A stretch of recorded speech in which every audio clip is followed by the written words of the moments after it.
Welcome to Counting the Earth from the UK Centre for Ecology and Hydrology. I'm Alice Hope.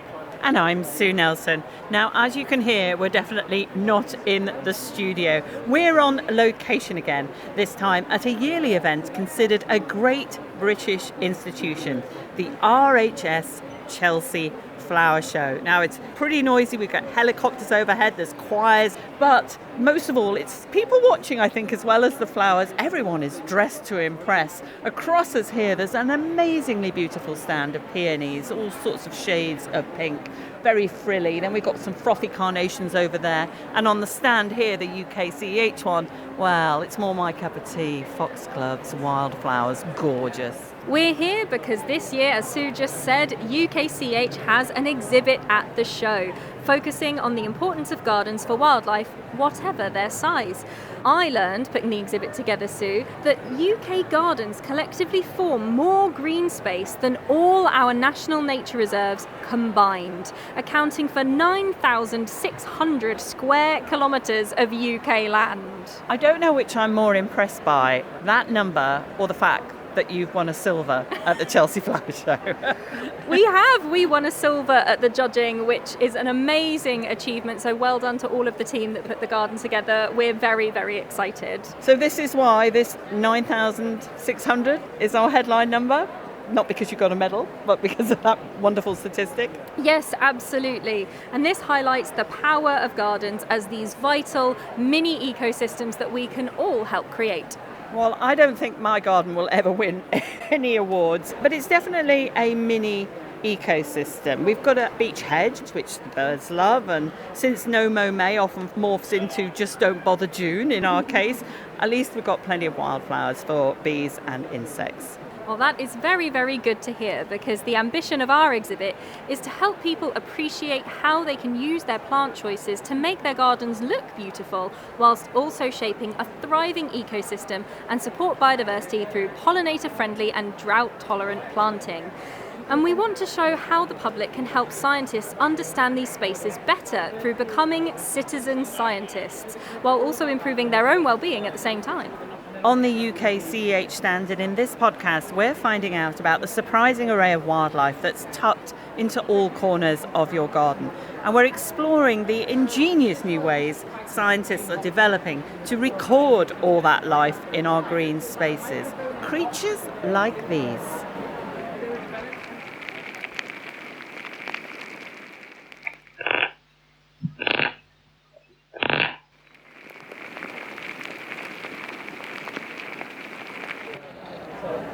I wouldn't have thought that insects in the soil could be that loud. I mean, one of those almost sounded like those instruments you get with the ridges on that you had in primary school that you'd kind of put a stick on that makes that like sort a ribbit, of ribbit. like a frog noise. Exactly. I would have thought that was a frog, not something living in the soil. They didn't sound like animals at all. I thought it was static and somebody rustling a paper bag.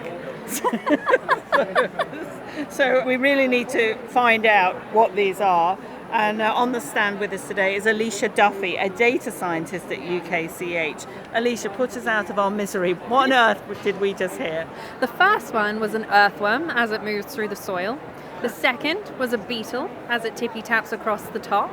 And then the third one was ants, actually, as they head towards their burrow. That's unbelievable. I never would have guessed this. And so the first one was the earthworm sort of scrunching its body together. We did a previous episode all about earthworms, and some of them burrow really deep underground. So how did you manage to get these recordings? Soil acoustics is actually a really new area of science. The team here at UKCEH are really trying to pioneer the technology in this space, and our team have actually built a custom recorder for the soil acoustics. So it's made up of a Zoom recorder and a contact microphone that you stick inside the soil, and you're able to record these sounds. So this is definitely a mix of off the shelf and not quite sort of customized as well. Now I'm looking down at your lovely display of wildflowers, and I can see a few bits of tech and equipment, but nothing that I would guess was a soil acoustic recorder. Which one is it? Here. And tiny. the part that's actually doing the recording is this. I mean, that's not much bigger than a 50 pence piece, a flat, almost coin-like structure, and then it's got a needle in it which is longer than my middle finger, and then that's like a probe, like you would put in a turkey to test it was done, really, wouldn't you? So you then pop that in and that records it. It actually picks up the vibration of these creatures inside the soil, and that is what is being translated into the sound. We've got a tiny little pond here with some lovely white stones, and I can see another recorder with an incredibly long cable. What is it that we're recording with that? So this is our freshwater acoustics recorder, and you'll actually be surprised to learn that your garden ponds at home have a cacophony of sounds inside them. There's lots of different creatures we can find inside our fresh water, like water divers. You can even hear snails moving across different surfaces, and if you're lucky enough, your garden might be home to frogs or a newt, all of which make lots of sound, but most of the time we miss it because it's underwater. Shall we hear a little bit of what that sounds like?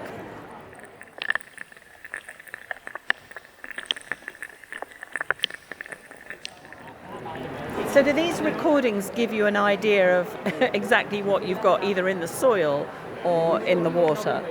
They're definitely working towards that. This is quite a pioneering piece of research, both for freshwater acoustics and for soil acoustics.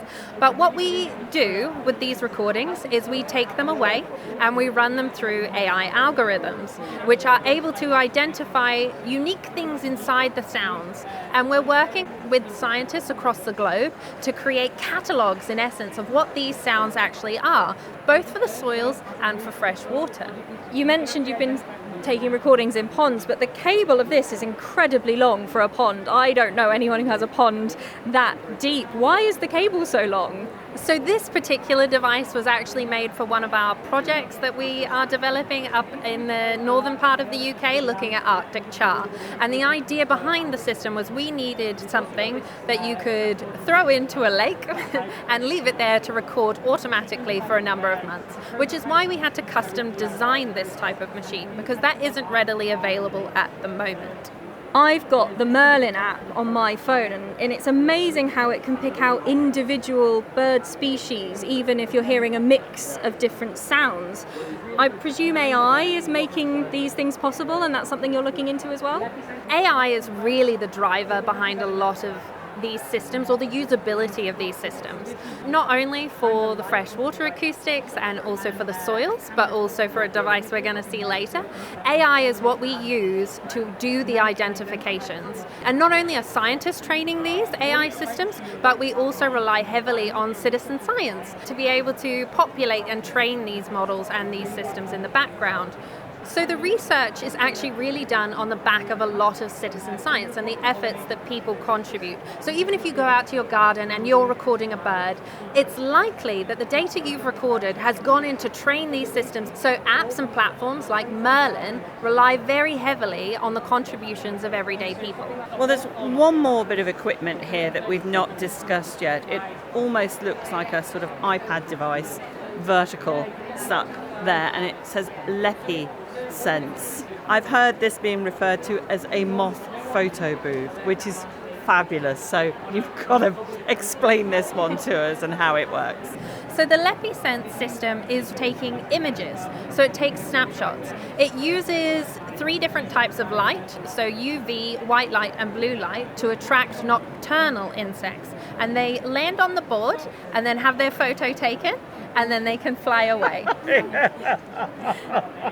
Sorry, it's just so funny. Now, whereabouts, show me where this would land, because we've got that sort of vertical bit that sticks up at 90 degrees to the ground. So a moth would land on there, and at the end, almost like if you go into a photo booth with your mate, it takes a photo, so that triggers something. A movement triggers the photo.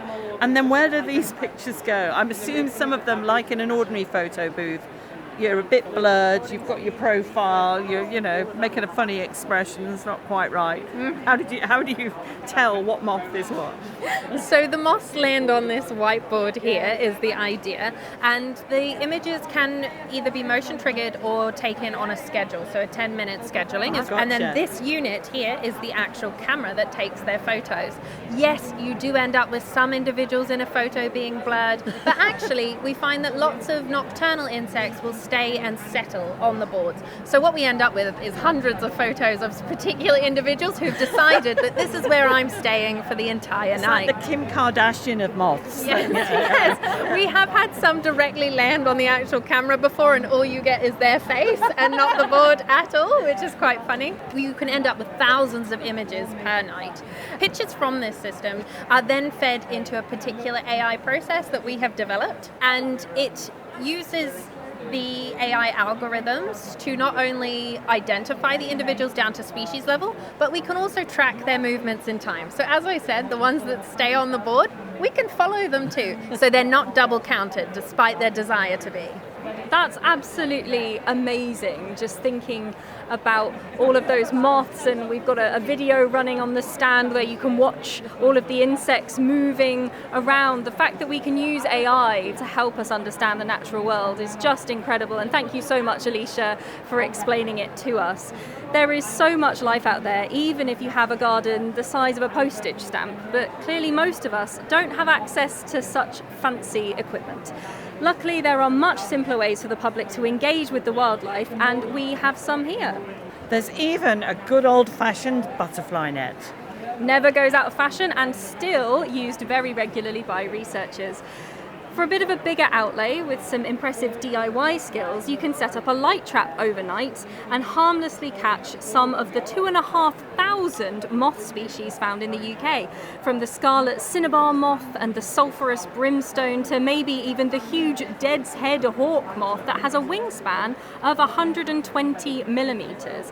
There are lots of ID charts to be found online that will help you identify what you found. I've got a little bit of FOMO with all these technological devices because I would really like one of those moth photo booths, but the closest I've had to any technology, and it's not technology at all, is a bee hotel, which somebody bought me, which is very simple, made of little different sized hollow bamboo tubes, but they are pretty good. They do attract solitary bees, mason bees, and you can watch them go in and out, see them fill the ends up when they're laying their eggs, and you really start to recognize the different types of bees that there are, and it's quite zen-like because there are about 250 types of solitary bees, 24 types of bumblebees, and if you just chill out, watch them, you actually start to see which one's which. There is actually research showing the well-being benefits of engaging with nature, and that's something our next guest is a bit of an expert in. Dr Michael Pocock is an ecologist at UKCEH, and he has a special interest in people's interactions with nature and the benefits of taking part in citizen science initiatives. Lovely to have you on the podcast, Michael. What does your research tell us about the benefits of spending time in and with nature and getting involved with citizen science projects? We've particularly been looking at those benefits that people get from taking part in citizen science. And so people going out in their gardens or in other places, making records of wildlife, can engage with nature in different ways. And so we did some research comparing a sort of mindful engagement with nature, people out chilling in their gardens, looking at different species, compared to citizen science. And what we found was that both have really good benefits on people's well-being and people's nature connectedness. So this could be actually just sitting down, reading, just being in your garden, looking and being surrounded by flowers, or being more active, like you said, a citizen scientist actually maybe using an app of some sort to help scientists like yourself. Yeah, we did that comparison, people spending 10 minutes in nature. And the thing is that who gives themselves 10 minutes simply to stop? And yet we know physiologists tell us that spending 10 minutes engaging with nature does something to you. It reduces stress hormones and it relaxes you. And so we specifically sought to look, does citizen science provide those benefits as well? And the answer was yes, it does. So actively engaging with nature by giving yourself that permission to spend 10 minutes doing a pollinator count or counting butterflies in your garden has all of those benefits. And people actually do give themselves the permission because they're doing the data collection for someone else as well. The data are going somewhere. So actually those records are going to be in our databases being used for research and analysis for decades, if not hundreds of years to come. So all in all, it's a really vital thing. Well, that makes perfect sense actually, because there's also been research on how doing charitable works aids your mental health. So it totally fits in then, Because you are effectively doing charity work with citizen science, aren't you? We looked at this in terms of what psychologists call the pathways to nature connectedness. And actually, citizen science activates all of those. So it's about using your senses and finding meaning in nature, but also it activates really strongly this sense of caring for nature. So yes, of course, when you're gardening with nature in mind, you're caring for nature, but actually going out, doing the science, making those records as well, is an expression of care. And it leads on to, as I said, the benefits for greater well-being, greater nature connectedness, and also what we found in our research, people's intention for pro-environmental behaviours, the sorts of things which go on to benefit nature and the environment more generally. We made a whole podcast episode about pollinators nearly 2 years ago now, featuring the Royal Horticultural Society. And in it, we explained how to do a fit count, a flower insect timed count, and use the app. If you haven't heard that episode yet, do go back and listen. And it was a fascinating insight into things like the importance of flower choice for different pollinating insects. But there are many other nature-based citizen science apps out there, and they are hugely popular. iRecord and related websites have had over 35 million wildlife records submitted by members of the public since 2010. So Michael, talk us through some of the tools that people can use to participate with these projects, and how do they differ? How do we pick between them? We've got these fit counts, flower insect timed counts, where people can go in the countryside or in their gardens, spend 10 minutes counting the different types of insects coming along to a patch of flowers. And so those are the sorts of things that people can do anywhere. There's things like iRecord butterflies, where people can record any butterflies that they see, but also, once again, they can do timed counts. These timed counts are particularly valuable for science. But iRecord, people can make records, they can photograph any insect or any other wildlife or plants that they see. It's got inbuilt AI, so it supports people with the identification. And so all of these ways are ways in which people can make genuine contributions to science by submitting these data. I'd seen that there's even one called iRecord grasshoppers, which uses sounds to identify the individual grasshoppers. I mean, that's quite fun. And that's the wonderful thing about using new technologies with citizen science, that we can access so many different ways. And in the iRecord Grasshoppers app, there are sound files which are available, so you can play the sound files rather than trying to identify these things hopping through the undergrowth in your garden. You just have to listen. Our headline figure for this episode is celebrating the 9,600 square kilometres of land in the UK given over to people's gardens. Do you think people would be surprised at the abundance of life that can be found in their own green spaces if they take the time to actually stop and look? Yes, there was one person who spent 3 decades, I think it was, studying different species within a single, fairly ordinary garden, and identified many thousand different species of insects. All these different obscure groups, from the moths, the butterflies, the insects that we notice, right down to tiny little parasitic wasps, which are fractions of a millimetre long. So really exploring this huge diversity of wildlife, which is found in any garden, no matter how big or small. And you can also do those little bees I was mentioning about, those solitary bees that don't just like the little hotels, some of them burrow in the ground as well. I think that's the wonderful thing about nature, that there are so many different ways in which we can provide benefits to nature.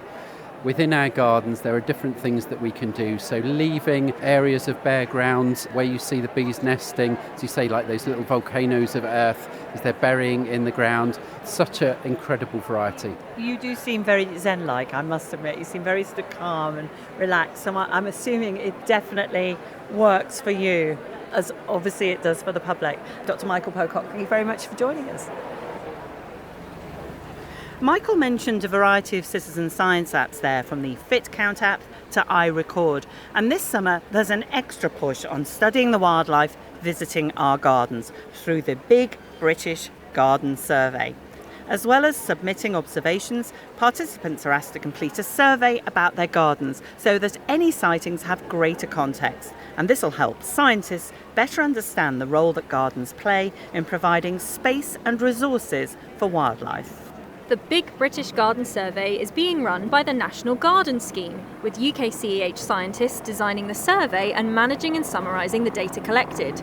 So we've taken a wander out onto the main avenue to their exhibit to meet their chief executive, Dr Richard Claxton. Before we get onto the survey itself, tell us briefly what the National Garden Scheme does. We are a kind of national institution, really. We're a charity that was founded 99 years ago to raise money for district nursing in particular, and that happens through gardens that open. So in 1927, 600 gardens open. They were mainly stately homes back then, and they charged £1 each to let people in, and they raised £8,000. Last year, £78 million later, we raised £4.5 million through 600,000 garden visits to 3,500 gardens. And we still give all the money to healthcare and nursing beneficiaries or to support gardeners and garden and health projects. Now, I mentioned a couple of apps. They're already hugely popular. Alice and I have got several of them. What difference will it make to scientists if they have additional facts about the garden to go into what's being recorded by an app? From a scientific point of view, it's going to contextualise the data. If they're getting extra information about the kinds of garden, then that will allow them to be able to map better the biodiversity and the wildlife that they find. Can you give us an example of that in terms of the context? Are you talking about soil, the location? The types of soil, the location in terms of is it way down in the south of the country or the southwest, where the entomology that you'll find, the bug life and so on that you'll find might be quite different to in the extreme north. Whether or not there's water, we're hearing a water feature in the background now. That makes a huge difference to the wildlife in the garden. We tend to see a lot of records of bees and butterflies, those more, I suppose, charismatic insects, but a lot less of the creepy crawlies, your earwigs, your woodlice, the things that probably have a perception of being a bit brown and boring. What's the value of those insects to gardens, and why is it important for people to log those sightings as well? In a word, soil is the answer. And in soil, the key to life on Earth exists, really, in terms of if you've got that many invertebrates, if you've got woodlice, if you've got tiny little beetles and spiders, then they are a sign of a thriving soil system. And in any teaspoon of soil, we know that there are 1 billion bacteria, and some of those bacteria are beneficial to our health, not just the health of the garden and the health of the ecosystem. So it's about joining the dots. And yes, everyone loves a butterfly, and they're almost like a metaphor for beauty in the garden. But butterflies come from caterpillars, which aren't so attractive often, and everything in the food chain is related to each other as well. So it's all about healthy systems and healthy networks in a semi-wild space. So Richard, how would you suggest people go about this? Do they just take photographs ad hoc whenever they go into the garden, or is it a bit more structured? No, taking a snap of something when you see it is absolutely fine. There are 3 apps. One is the iRecord, which is I record anything as and when I see it. I see a butterfly or I see a bumblebee, I can record that on the app. The second one is iRecord butterflies. That's doing a count of butterflies that you see anywhere in your garden. And the third one is the fit count. You look at a group of flowers in your garden, you need to count the number of pollinating insects that you can see on them at any one time. And the idea, ideally, you'd kind of go back and reassess this every couple of weeks. But you don't have to be strict with yourself about that. It really doesn't matter if it's just as and when. The more data they gather over a longer period of time, the more meaningful that data becomes. Richard Claxton, thank you very much for speaking to us and for all those useful tips. Throughout this episode, we've been focusing on the people power needed to understand the wildlife in our gardens, from the Big British Garden Survey to the citizen science recording apps. But we also asked 2 of our guests for their tips on how to attract more wildlife into our own gardens. One of the great things about actions for bringing wildlife into your garden is that you don't need to turn your garden into a complete rambling wilderness. What's become really popular over the past few years is No Mow May, where people have left areas of their lawn unmown for that period of time, allowing the wildflowers to come through, which provides these amazing sources of pollen and nectar for bees and hoverflies and other insects, and leaving those little corners of slightly unmanaged areas or small log piles, things like that, are absolutely fantastic for an incredible range of insects and mammals as well. It's about providing food and shelter for a really wide range of insects. So providing flowers throughout the year, as gardeners love to do, makes it really accessible for a really wide range of pollinators, from things like the early flowering heathers for queen bees, right through to ivy at the very end of the season. In terms of choosing plants, I would definitely choose particularly those that have got fairly simple open flower structures, are absolutely fantastic for the pollinators, much better than those which are double or very ornamental varieties. One of the other things that you can do is plant native trees, plant native hedging as well. These are fantastic. They provide insect food plants, so for caterpillars and other things to feed on the leaves. Many of them have got flowers, they produce berries, and great homes for birds, other wildlife to live in. I'd start off by saying soil again.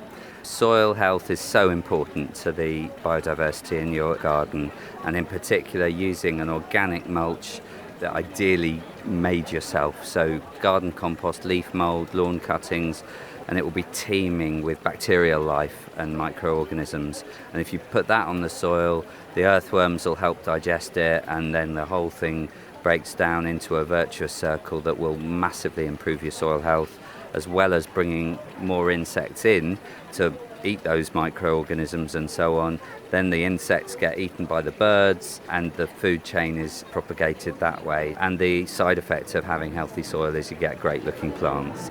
Two is water.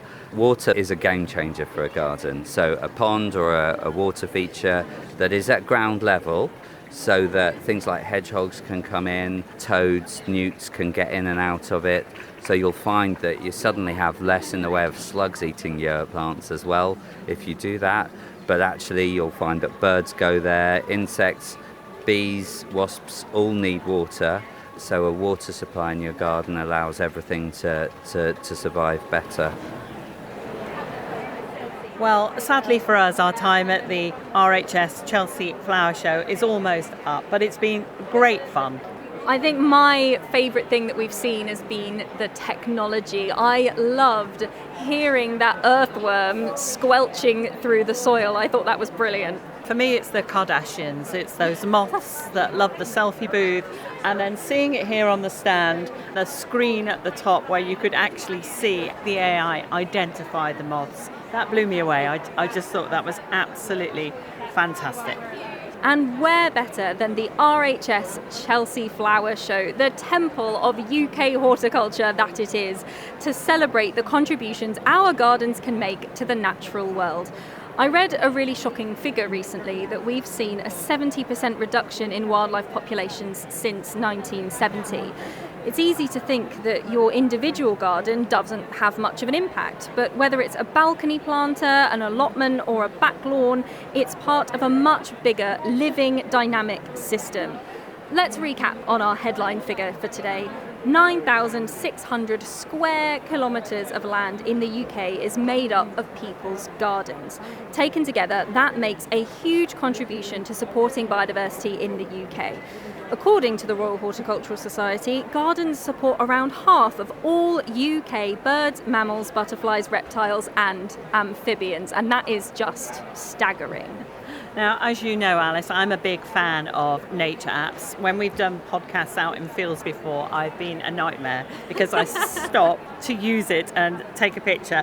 But at the heart of the message of this podcast is the value of putting nature apps to work for citizen science. When people record wildlife sightings, count insects, or share acoustic data, millions of small contributions build a powerful national evidence base, shape conservation policy, guide government action, and help protect biodiversity across the UK. And don't overlook those unsung heroes either. The earwigs, the spiders, the moths. Every species has a role, be it as pest controllers, pollinators, or just food for organisms higher up the food chain. It's a connected community that flourishes in nature-friendly gardens. Thank you for joining us today for Counting the Earth at the RHS Chelsea Flower Show in London. We hope you enjoy this episode, and please join us again for another look at nature through numbers.